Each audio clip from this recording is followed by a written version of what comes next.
Welcome back on the show. It is time for our stripes, whistles, and referees, and great opportunity for us to talk to a number of different sports officials, umpires, referees throughout the state. And today we bring in a Chad McFarland based out of the Kansas City area, longtime sports official. Kind of run through your background, Chad. First of all, appreciate you coming on the show, but how long have you been officiating? Yeah, for sure. I appreciate you having us on. Sports officials, we don't get enough of the press, in my opinion. We do good work, and so we Yeah. want to talk about it sometimes. I've been officiating for 17 years in total. This is my 17th year of baseball and basketball for 8 years and football for about 10 years. So been at it for a minute, came from the coaching side. When I was done coaching, I still want to be involved in the game. So officiating was the way to go.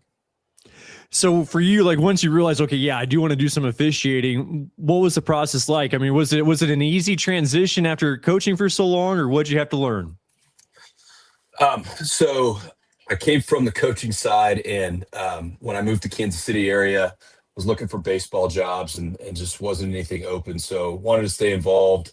I registered to umpire baseball at the state and attended my first clinic at Ottawa High School with Bob Pritchett. And anybody in the officiating community knows Bob, veteran guy and just a steward of the game.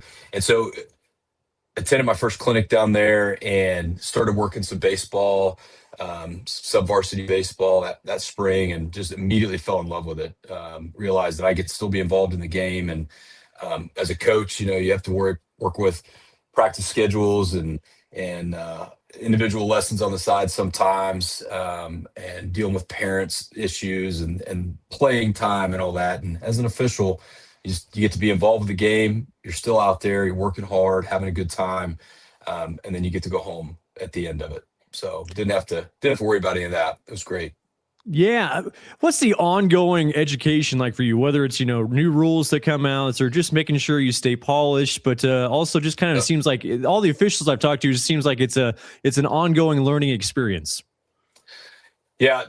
Honestly, if you want to do it right, it's an ongoing education. There's always continuing education in some aspect, whether it's through your association or your chapter, through your state association or your local association, and then camps and clinics. If you have an aspiration to climb and work, better games, higher level games, there's a lot of opportunities out there to go to camps and clinics and learn from veteran officials, higher level officials, and it's something we should all be doing in all the off seasons. There's always some downtime, but in that downtime, we're always learning. We should be.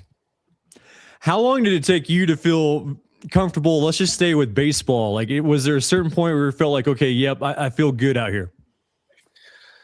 That probably took me a couple of seasons. Coming from the coaching side, I felt like I knew baseball pretty well. I played, all the way through high school. I coached as soon as I got done with high school.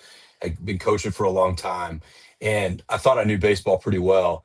And then when you start umpiring and officiating sports, you realize you don't know the game as well as you thought you did.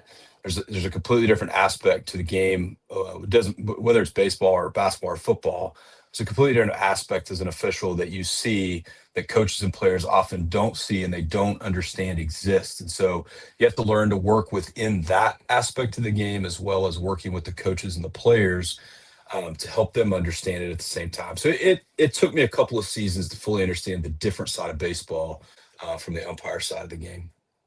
Anything that stands out that maybe people don't understand for baseball that maybe you get hit on a lot, whether it's coaches or maybe even parents after the ball game, anything that stands out to you? Yeah, I think, in the Kansas City area, we are very blessed up here. We have some very, very good baseball coaches, and they understand the game at a high level. We have a lot of very high level high school players that go on to play high level college baseball, and some of them get drafted right out of high school. And so there's a high IQ for baseball in our area. So the coaching side of things, we don't do as much education with those guys. They tend to know a ton of the game. There's a little bit on the umpiring side, just understanding the different views. I mean, we just had one Tuesday night, actually. There's a scenario where I have a specific situation I'm looking at on the field in a fly ball, and my partner is looking at a different part of the field. And there was a question on his side of the field, and they wanted to come out and ask me, did you get a look? And I said, no, I don't have a look there because I'm looking over here. You don't want me looking over there because if I'm looking over there, I'm going to miss this. And so there's a little bit of that on the coaching side of things. Um, the parent side, that's always going to be a challenge. You you have armchair umpires that are there every Sure. single day, and my golly, they've got a better look than you. And so you have to figure out which ones it comes in and goes right out, and then there are some that you have to address. So that's probably the biggest challenge between coaches and parents is just with the parent side of things is figuring out which ones to get administration to address and which ones to just let go because it really isn't going to go anywhere, at least nowhere positive. For you breaking down, like even you mentioned like your position and what you're looking for out on the field. So majority of the ball games are you doing are with like 2-man crews or 3-man crews? Yeah, in the state of Kansas for regular season baseball, we have 2-person crews. Occasionally, there will be a big game, and the schools want a third umpire, and as long as they're willing to pay for it, we'll be able to put a third umpire out there. But 99.9% of the time, we have 2-person crews, and then when we get to playoffs, regionals, and then state tournament, it is 3-person crews. So let's start with home plate ump. Like, what are some of the things? Obviously, the balls and strikes, but like once the ball goes in play, like what are some of your aspects of what I guess your responsibility and your vision? Yeah, so it really depends on if there are base runners on. If there's nobody on, I as a plate umpire, I've got the baseball. In a 2-person crew, we really try to not have our field umpire go out on a fly ball or a line drive unless it's coming right back to them in right field. Otherwise, they're coming on the inside of the field and they're taking that runner all the way around. As a plate umpire, our responsibility is the baseball. If we have runners on, then we get into something called the V, and depends on where that runner is. The V is left center field to right center field, and if the baseball is in that V, depending on where the runner is, then the field umpire has the baseball, and the plate umpire has baseballs going down the line away from the V. So left field foul line, right field foul line. And then, so a lot of it just depends on where the base runner is and how many are on. But a lot of times we have that ball once it's hit, and the field umpire generally has the runners. Chad McFarland joining us here on the show, a sports official umpire for the state of Kansas. All right, like a play at home plate as a home plate umpire, like what angle are you trying to get into? I guess it depends on where that throw is coming from, but like what type of like perspective are you trying to get to make sure you got that call right? Yeah, so the play at the plate is our crown jewel. So we don't get a whole lot of those throughout the season, but when we get them, we want to be in the right spot and we want to get them right and we want to look good doing it. It gives us a lot of credibility as an umpire, as a sports official. So generally what we're going to do is we're going to stay at the point of the plate. So the shape of the plate, there's that point at the bottom, and we're going to stay there and we're going to let our catcher dictate which way we're going to move, also paying attention to where the ball is coming from. So generally we want to be in the left hip pocket of that catcher. Usually it's going to be a catch and a swipe tag back towards the plate, going with the direction of the baseball. Not a lot of times, unless it's a bad throw or an errant throw, is it going to take them back across their body. So almost all the time, if we're in the left hip pocket of that catcher, we're going to be in pretty good shape. And then we have something called the wedge. And so it's that space between the glove and the ball and the base runner. And so we want to be able to see that wedge, or pizza pie, that gap where the glove and the runner is, and see the tag. And if we are in a good distance away, so if we're too close, we're going to be right on top of it and we can't properly see everything we need to see. So we're going to be back, and some of that depends on the speed of the runner, where the catcher is set up, but we're probably 6 to 8 feet at a minimum back, but we don't want to be too far either. So we've got to give ourselves some space to see that wedge and that pizza pie, see the space, see the gap, see the tag, or hand or foot crossing the plate first.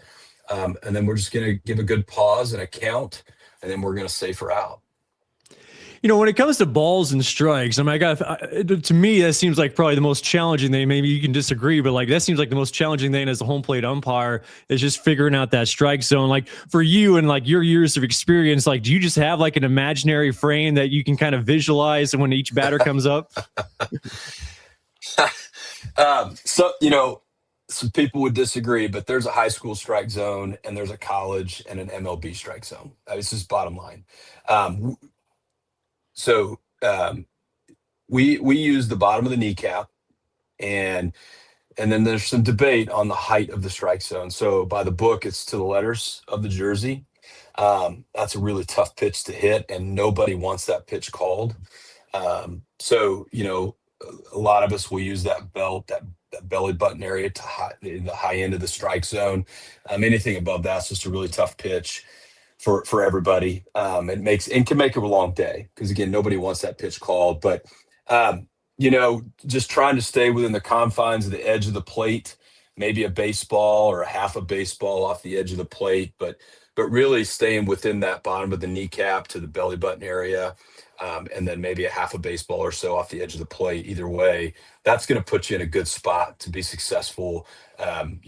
You're really not going to hear a lot from coaches. You're always going to hear something from parents, some moans and groans. But Sure. they don't have the view that we do.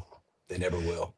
Like you look at the MLB and just like with the challenge system and the ABS that they have in, and I'm not saying it's going to trickle down to the high school level maybe anytime soon, especially with expenses and whatnot. But like, I don't know. I kind of like the human element of, like just referees and officials in any sport, but especially baseball as well. What's your take, I guess, on some of those challenge systems?